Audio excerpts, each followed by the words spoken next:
Bande kwa bolingo mbote na putu ya lelo esengo mingi kozala na bino elongo.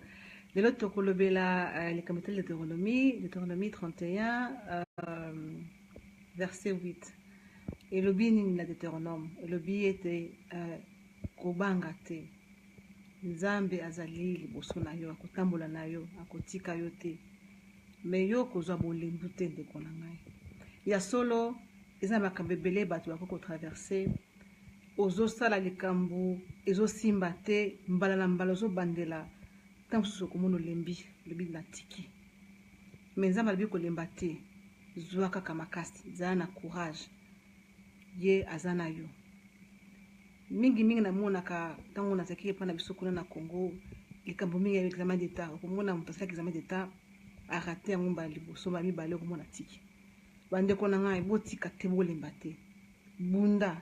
Échec ezalaka kaka soki otiki, soki o abandonné. Échec ezalaka te na ko reprendre eloko to na ko bandela likambo. Ko bandela yango ezalaka koyebi yango malamu koleka. Tango bandeli situation wana okoyeba sikoyo erreur esika ezali.